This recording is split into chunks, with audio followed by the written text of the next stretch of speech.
When you're feeling all alone, only you to hold your own. No one there to help you, only there to hold you down. So stop, don't beat up yourself, 'cause it's everyone else. So don't look down, look up around, 'cause you are better. I can see that when the fire gets started, it takes a lot of tears to wash away.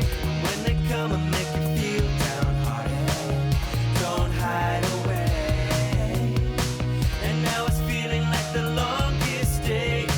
It's getting harder to find the will to stay. You gotta find the strength inside of you, so don't hide away. Regardless of color, race, or sexual orientation, each individual deserves to be accepted. Many people are judged by things they cannot even control. A person's actions should be the only factor determining whether or not they warrant respect. Imagine being rejected for having shared a piece of yourself with your loved ones. How would you feel knowing your loved ones who once supported you are no longer want you in their life because you are different from them? This is what Joey had to face when he told his family he was gay. The world is becoming much more accepting of diversity, including sexual orientation. The journey may not always be easy, but it's necessary to be proud of who you are. Accepting yourself is the first step to being accepted by others. I went to a school where I was the only gay guy there. I was basically an easy target. I got pushed in the halls. I got spit on. I wasn't just getting bullied at school, I was getting bullied at home. And I started contemplating suicide, and I tried to commit suicide, and I felt really alone. My name's Joey. I grew up at Cocoa Beach, Florida, right across the street from the beach. My brother was my best friend growing up, and we used to go surfing all the time and just have fun with anything we got into. In the mornings, it was peaceful, birds were feeding, everything was just so calm. It's something we will always have, just remembering being there for each other in that moment. Didn't realize like growing up was gonna turn into something else.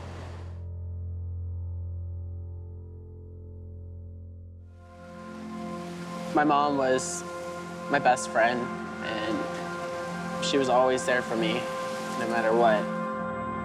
She left, and she moved on with a different guy. When they leave you, it makes you have trust issues on other people with relationships and friendships. My brother is older than me. He always had my back, and he never let anything bad happen to me. Try to get back.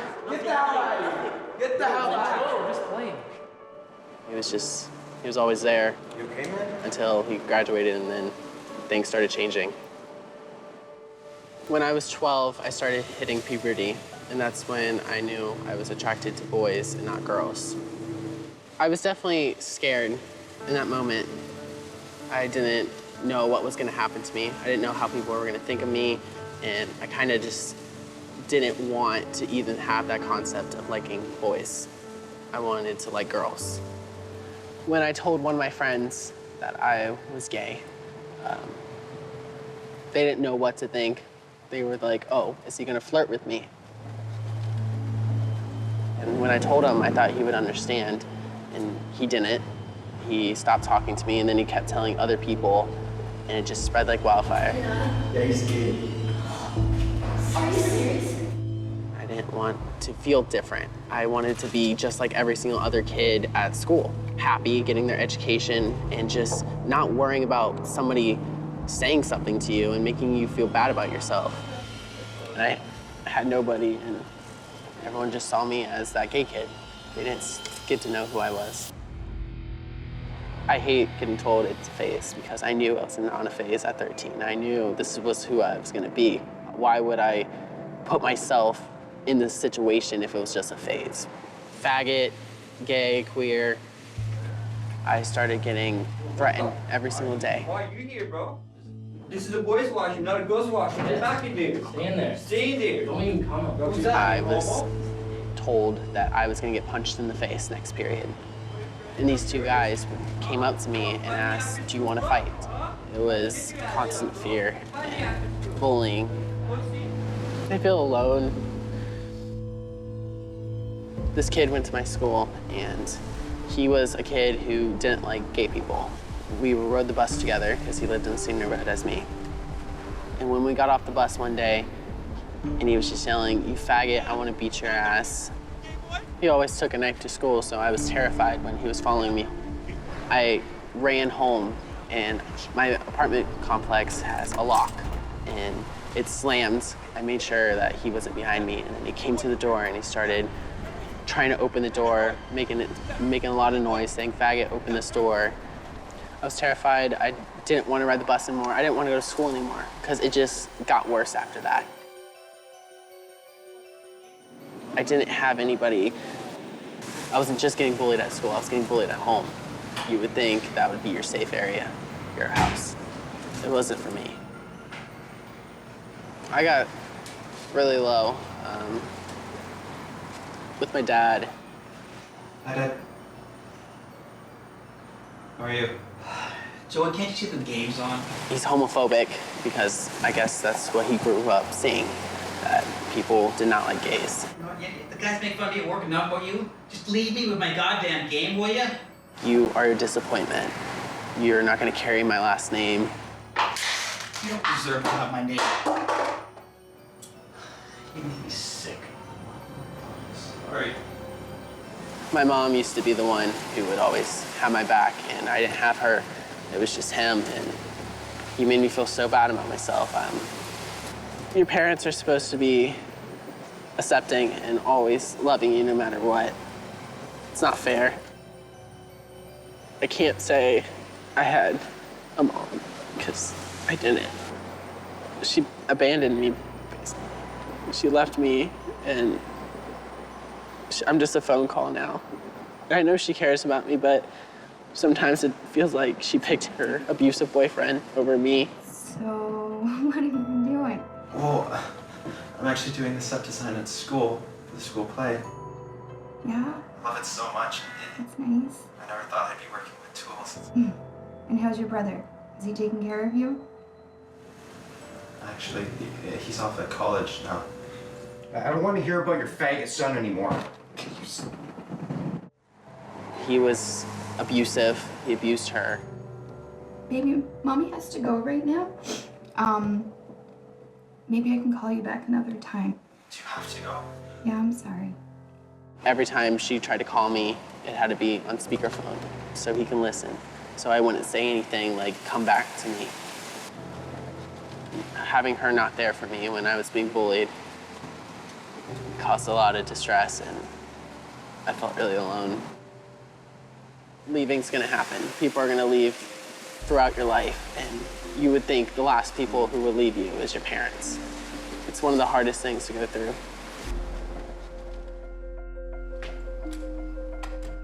I was in stagecraft at school. That was last year, and we spent 2 weeks building a set after school until 11 o'clock every night, and it was a beautiful set. It got so many awards. It was a thing I will always remember for the rest of my life. It was an accomplishment. Like, I never thought I would be working with tools, and I worked the back during the play. I thought about if anyone was gonna show up for me, because I thought, wow, if my mom saw this, would she be proud of me? I didn't have anybody there. I didn't have anybody who was like, wow, Joey did something. When you see these kids with parents and they're happy, and you want that in your life, and not having it is one of the hardest things to go through in your life.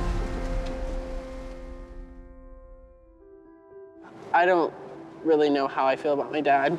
I wish I didn't upset him, and I don't know, I really wanted to make him happy. I tried to play sports for him, and it wasn't just who I was, and it wasn't enough. Maybe I should have had a dog.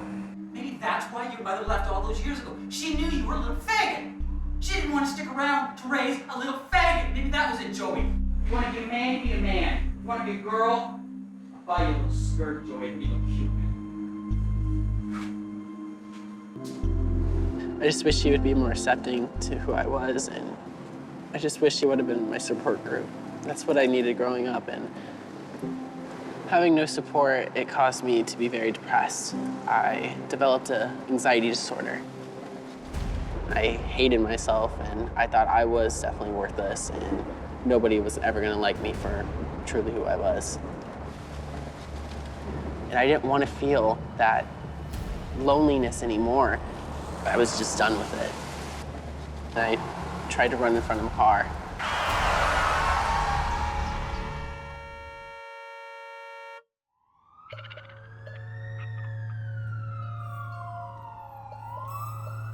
Being alone really, really does a lot to you. And I was just not healthy, and I was not in the right mind.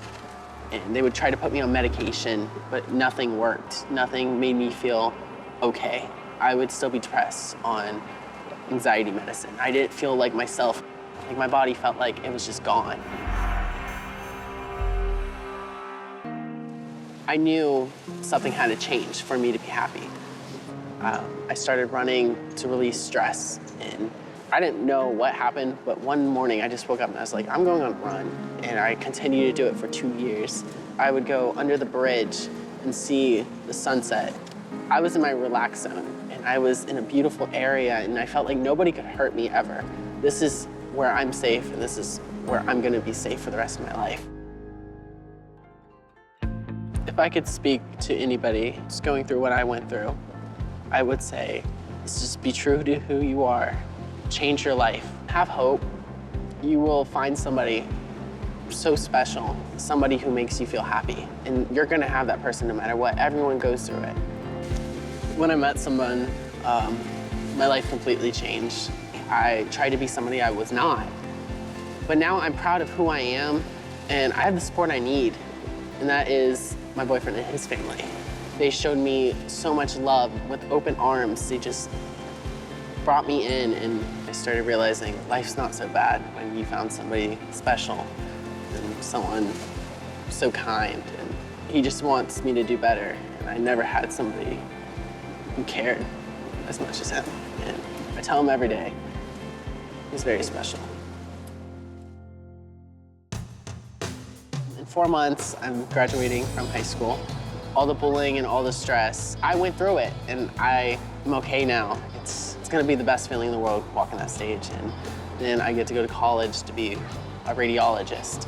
My aunt was one, and seeing that as a kid and breaking my foot and going to the hospital and seeing the x-rays, getting to see bones, it fascinates me. And I'm excited for it. And I get to move on with my boyfriend, get a house, get a car. I feel like life is gonna change for the better, and I cannot wait.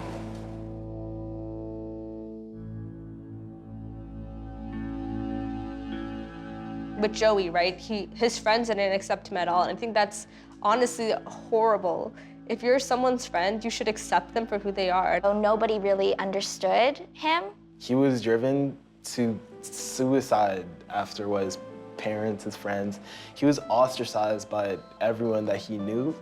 I don't know how my parents are going to react, how my friends are going to treat me differently, or if I'll even still have friends after this. And if that happened to me, that's so depressing. I would feel like destroyed. Like I don't belong anywhere if I was pushed away from my family like that.